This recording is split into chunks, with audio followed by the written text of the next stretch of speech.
Should multimillionaires engage in Roth conversions? It's going to be a fun one here today, my friends. I can't wait to share this one with you. That's why I'm doing it so early in the morning, because I've been thinking about this all, I hate to say it, all night long. I'm weird. All right, so I had a client engage me, nice guy, and I'm obviously not going to reference to who this guy is, where he is, or anything like that. Yeah, just a good guy.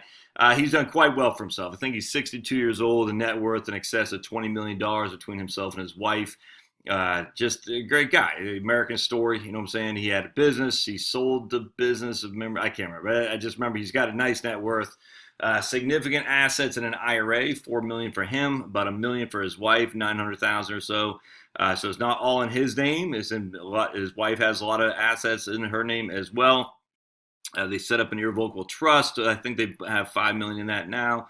They have income from other accounts they have over at Schwab. So they got income coming at them from a bunch of different ways. Plus the issue of RMDs coming down the pike, I guess 8-9 years, something like that. And so he retained me. He said, "Look, I'll pay you $2,500. I just need to know, is it worth it?" And he goes, "I have a gauge, a thinking here. My accountant, my attorney, because he's engaged with people. They've told me, to do it here, do it there. I just want to know, what do you think?" Nothing fancy here. Literally, it's nothing fancy. And this is what it comes down to. I think a lot of people get caught in the weeds when they're trying to do these financial planning calculations. And I always say we got to start with a simplicity first. Narrow in what we're trying to accomplish and then go from there. So for his thing, again, he's got almost $5 million in qualified assets. Now, the question that this guy has is he's got income from qualified dividends. He's got income from long-term capital gains. He's got income from taxable interest and tax-exempt interest. I think we got roughly about $200,000 a year in income. And the reason for that, a part of this is because an irrevocable trust. All right, so an irrevocable trust is different than a living trust, as I've said before. An irrevocable trust, someone grants assets. In this case, this guy, we'll call him Tim, grants assets to the irrevocable trust. All right, and so now Tim no longer is in control of it, but Tim is saying, "I want this trust to benefit somebody, the beneficiary. It could be his kids, it literally could be anything. It doesn't matter."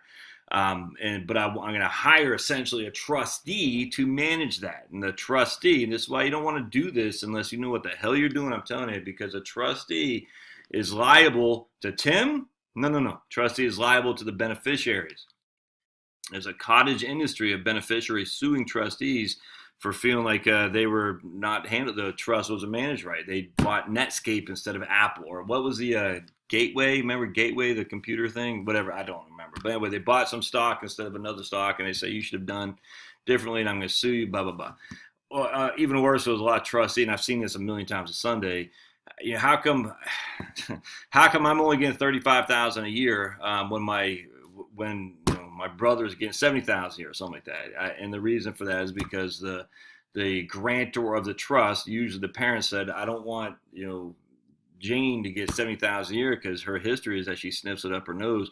So I'll her give enough to get sustenance, but I don't want her getting more than that until she proves that she's not going to sniff it up her nose," if that makes sense. I've seen that a million times a Sunday, and that only thing that does creates chaos. And the trustee, if it's you and you're like a family member, you don't want anything to do with that crap. I'm just telling you right now. So turn that over to a professional. Yeah, professionals charge money, but for that hassle, it's probably worth it. Either way, so when an irrevocable trust that has income, it's got this thing called distributable net income, DNI. All right, so how much of that $5 million of income is generated from the trust?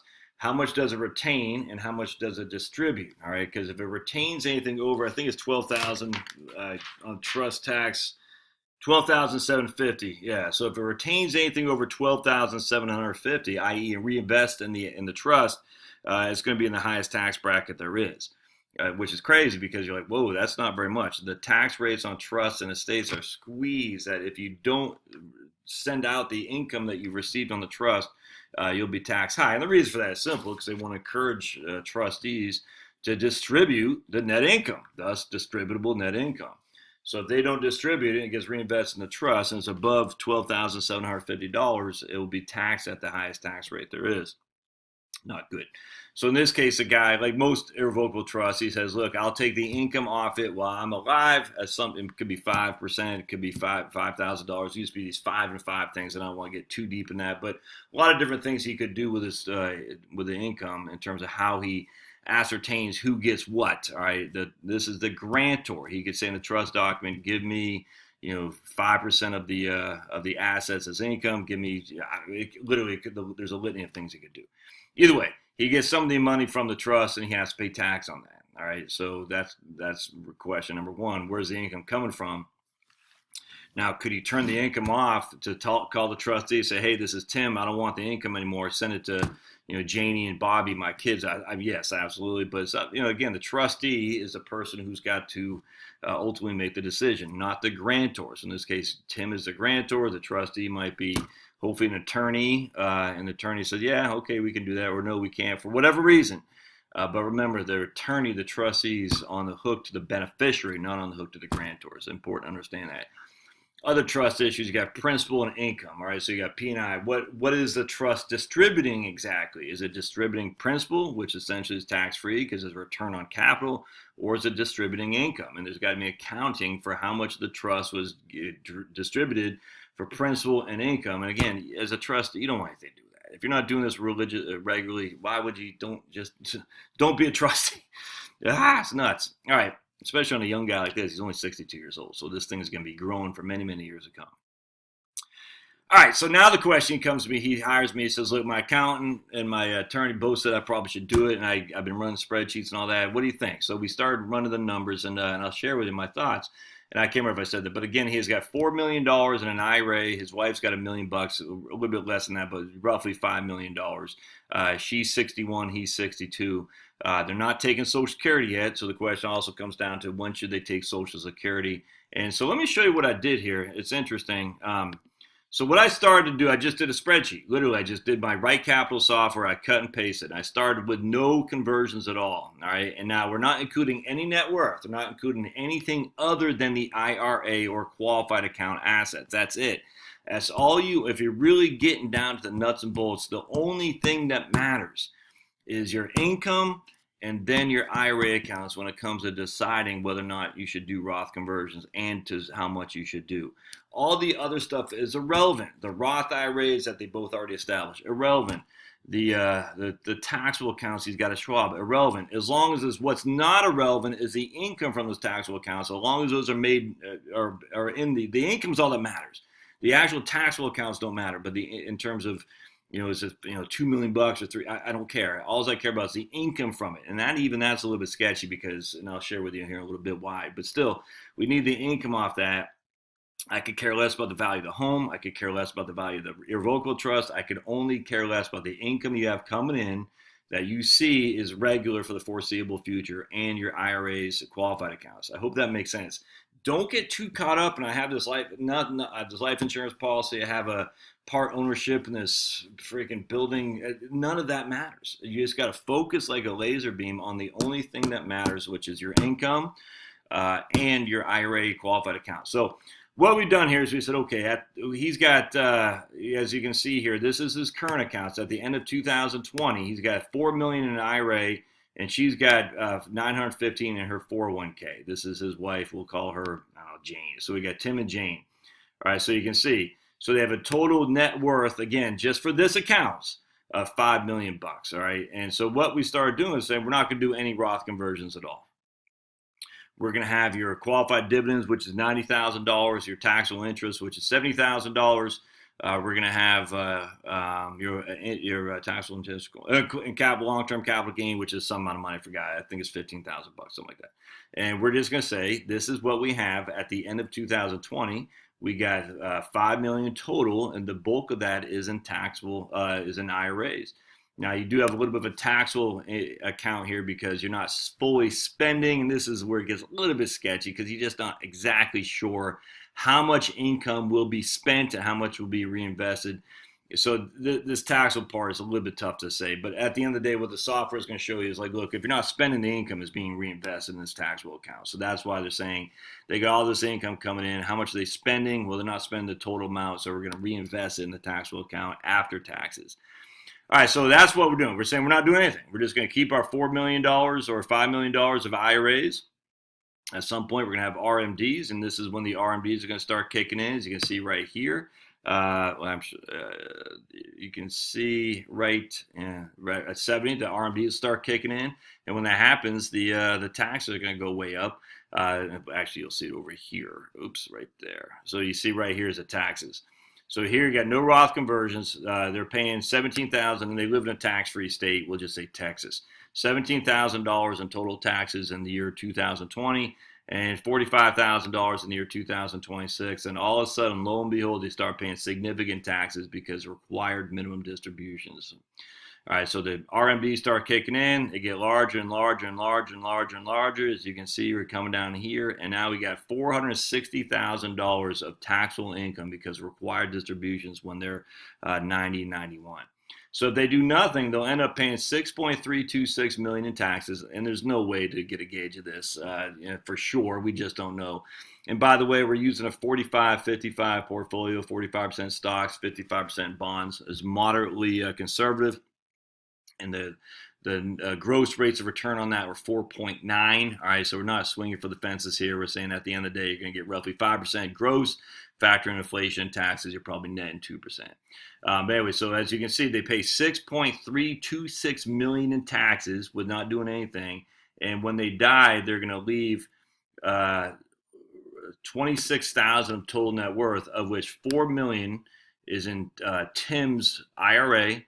$1 million is in what I call Jane's 401k, and the rest is in a taxable account because, again, they're taking these mass required minimum distributions, they're not spending them.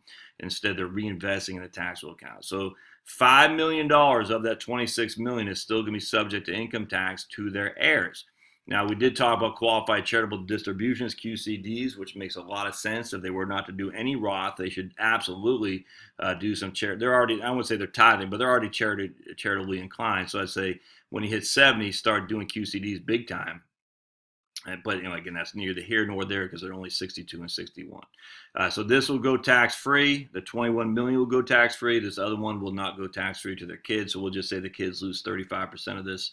That's another $1.5 million in taxes that'll go down the pike. So basically, another $1.5 million plus the 6.3. That's almost $8 million in taxes. All right, so that doesn't have a huge appeal to me at all. So then I started saying, like my man Tim was saying, what if we did $500,000 Roth conversions a year until all the accounts were exhausted, that all the money was now in the Roth and no longer in the qualified accounts? And this is where it's interesting, actually. So what will happen is, again, they're going to start paying significant tax on the front end, $171,000 in taxes, $193,000 in taxes, $250,000 in taxes. Then it starts dropping significantly. You want to take a guess why that started dropping like that? Because they no longer have any income from their IRAs. The income's all into Roth at this stage. So the only tax they're paying now is they're paying taxes on the qualified dividends and things of that nature. And this, again, is kind of sketchy because my estimation would be that amount would drop like a brick because they got to pay the taxes up here for the Roth conversions. And where's that money going to come from? Well, it's going to come from one of these side accounts that they have, which they're investment accounts, which means that would reduce the amount of QDI, qualified dividend income, long-term capital gains, whatnot. But I want to compare apples to apples, so I just left it be, even though that's not going to happen. But still, at the end of the day, what happens with 500,000 year Roth conversions is they pay $4.06 million in taxes. That's it. Half of what they would have paid otherwise. $4 million in taxes. We scroll over here, our net worth is $27 million. The entirety is tax-free. $18 million in Roth tax-free to the heirs, $9 million taxable accounts tax-free to the heirs because of the step up in basis.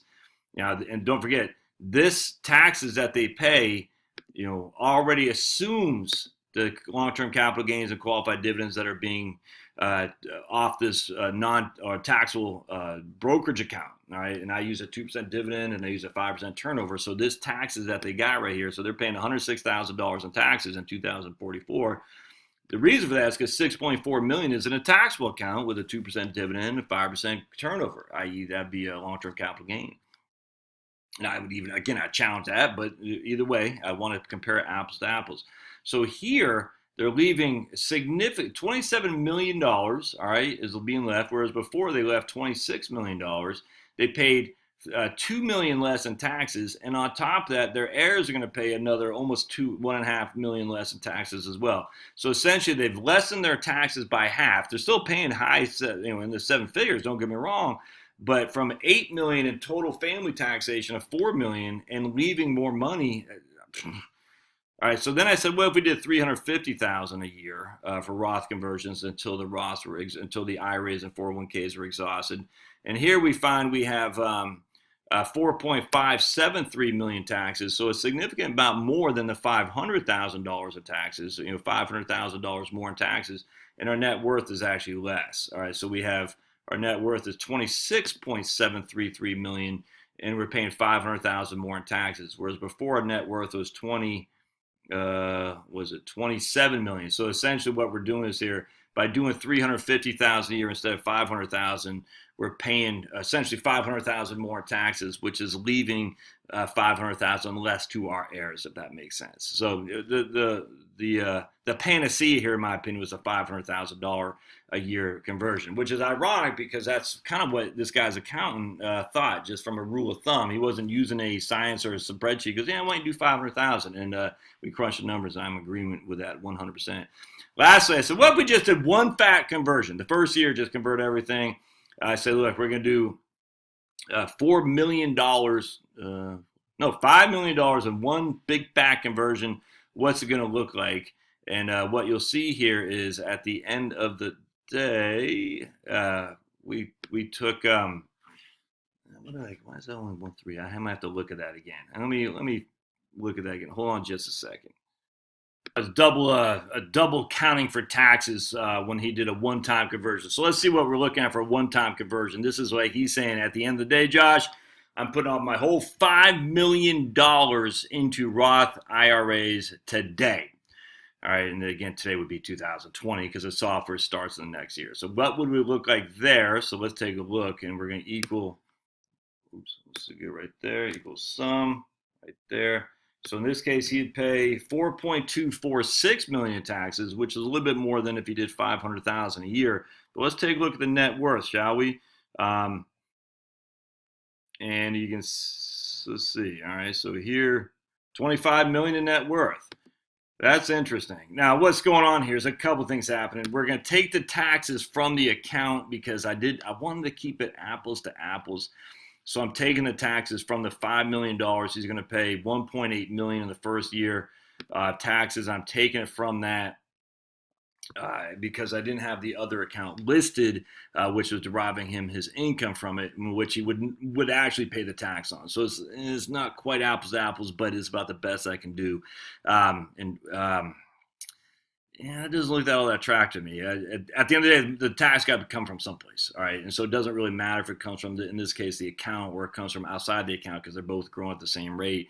It does matter in the long run. This is underwhelming. This is underserving what it would look like simply because the account, the Roth IRA, grows tax-free, and these taxable accounts don't. And the taxable accounts, again, has a 2% dividend and a 5% turnover. But even the taxes here aren't huge, and we're $50,000, $40,000. This is overestimating how much tax you're gonna pay without question, and it's underestimating how much net worth you'll get without question. But not to the extent that I'd feel comfortable saying you should do 1.8 million in a taxable event today. It's hard for me to see the huge benefit of that.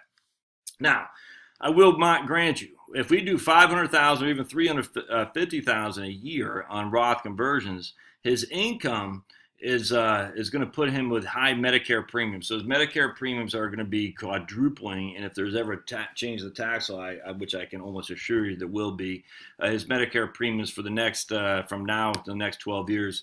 Now, he won't be on Medicare until about right here, so he's got a couple years of reprieve, but he'll have 10 years essentially of having significantly higher Medicare premiums for Part B and Part D than he will if he did not do any conversions. But if he didn't do any conversions, he'll have significantly higher Medicare premiums coming in 2027 and beyond. So he's not getting around the higher Medicare premiums. He's not. So you got to keep that in mind. If you were to do the Roth conversion in one fell swoop, this right here, he might have high Medicare premiums in that year because of 2-year look back, but going forward, he'll never have high Medicare premiums again.